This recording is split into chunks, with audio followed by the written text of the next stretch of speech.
Right, what's up everyone? A little early here in the morning. I'm headed to Baltimore City. For those that don't know, I guess it's been about 4 years ago, we had 4 bikes stolen from us. Absolutely the worst feeling, I think. Not so much as losing the property, but just like kind of the fear that Luke had at the time. At the time, I think Luke was 7 or 8 years old. Obviously a little traumatic for him, always worrying if someone's going to come in the house or what may happen. Obviously the bikes were outside. They were, stolen from the shed, garage. So I think that feeling was kind of the worst, is just how he felt. As many of you can tell from this channel, very passionate about two wheels.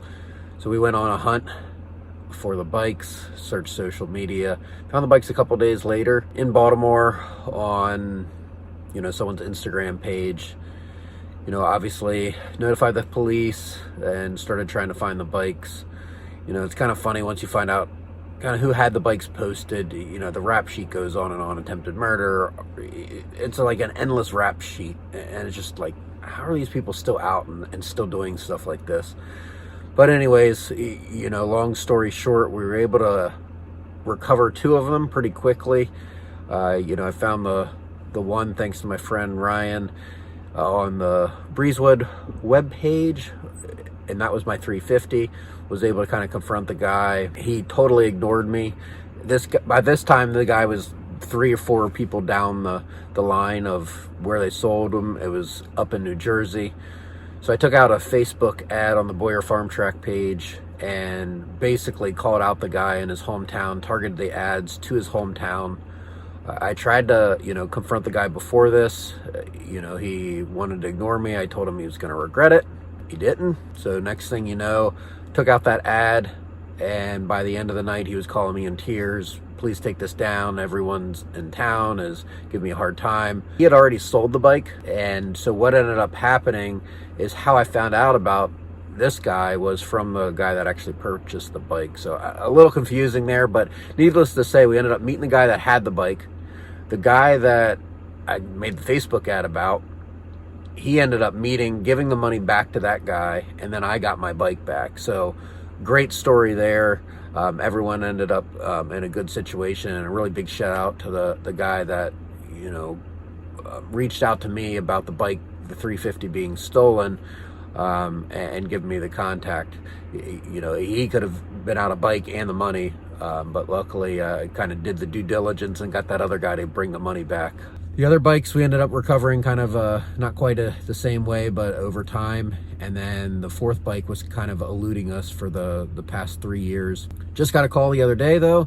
It had been recovered in Baltimore City. Someone was riding around the streets. Not sure the exact story, but they recovered it. It's at the impound lot. I have to pay 130 bucks, but I'm going to get that last bike. So pretty satisfying to get all 4 bikes back after being stolen.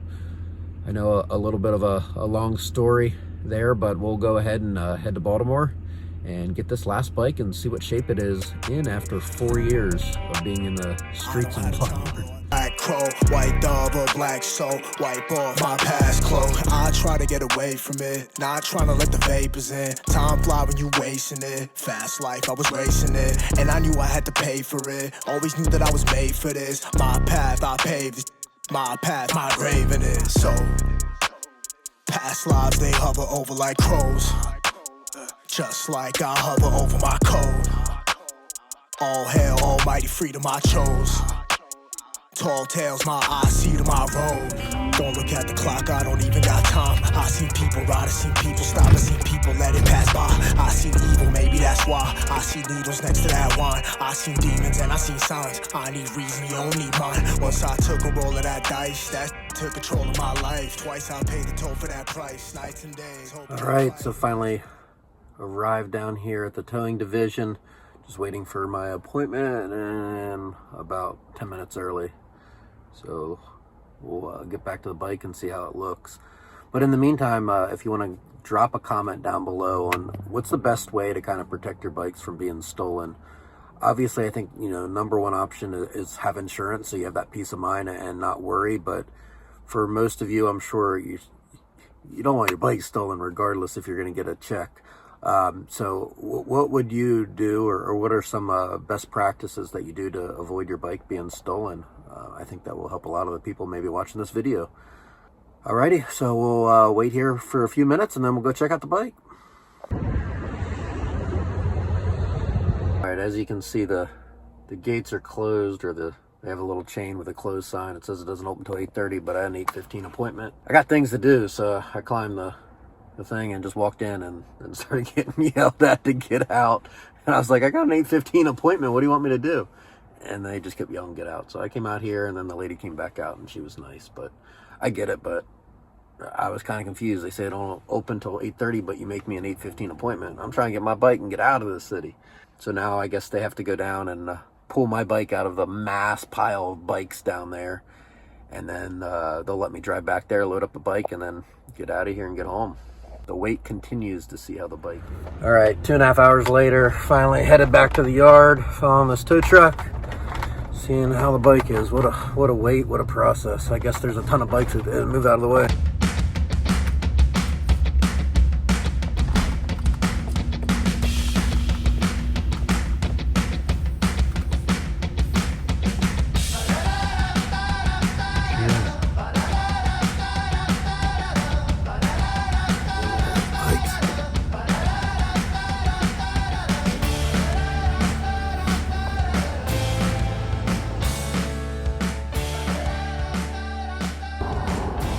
All right, as you can see, she's back there.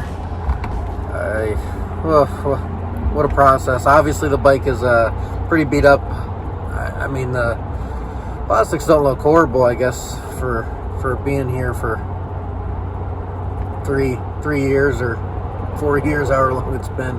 But obviously a lot of pieces missing. We'll check the oil, and hopefully, as long as there's oil in that engine, the Honda 150 engine will go forever, and the other stuff can be replaced. So we'll go ahead and fast forward to getting home, and then kind of do an overview of what the bike looks like. She's got some oil in her, so let's fast forward to being home.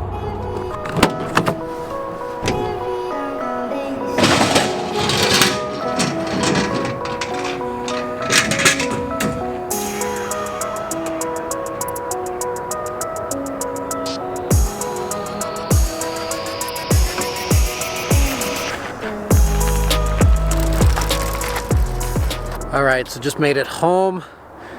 We'll take a look at the damage of the bike. Looks like this is from the impound lot, the day they picked it up, 4/8/21. Plastic's missing over here on the air box. We'll take that apart. See if we got oil in here.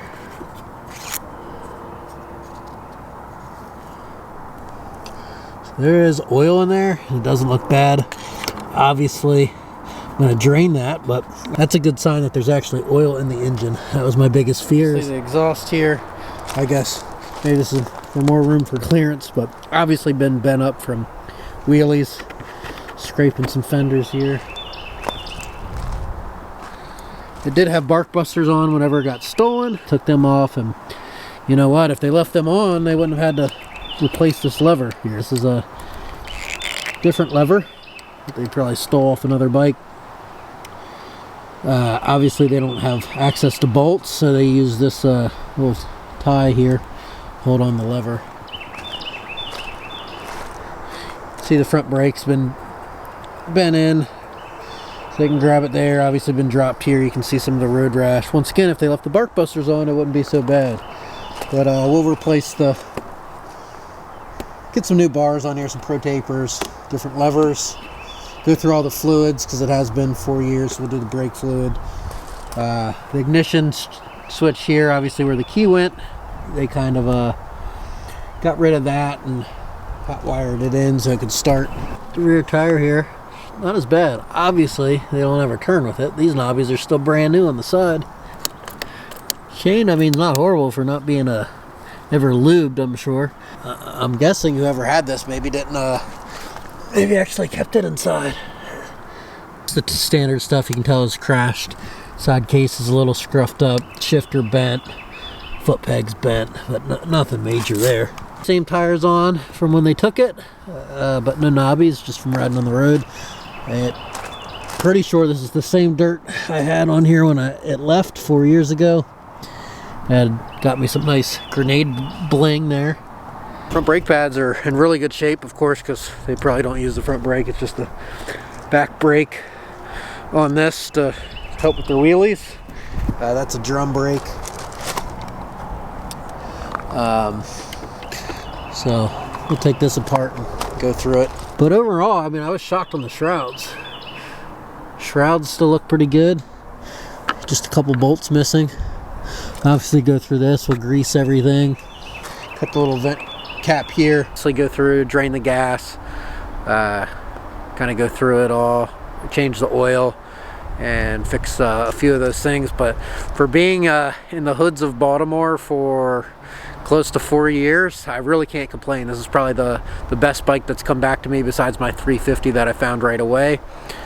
I'm just happy to have it. So now I've got another pit bike to ride around for the family, which is always a good thing, something that I wasn't expecting. And I'm sure for way less than $1,000 I'll get this thing back to exactly how it was. And the 150 Hondas, they run forever, so I'm not too worried about the engine. They can take a beating. Thanks a lot for following along. This is a bike that I completely wrote off, so seeing it back here at home is a great feeling. And look forward to getting this thing back together and having a little another pit bike in the arsenal. So thanks for following along. If you liked the video, please give it a thumbs up and think about hitting that subscribe button, and I'll catch you all next time.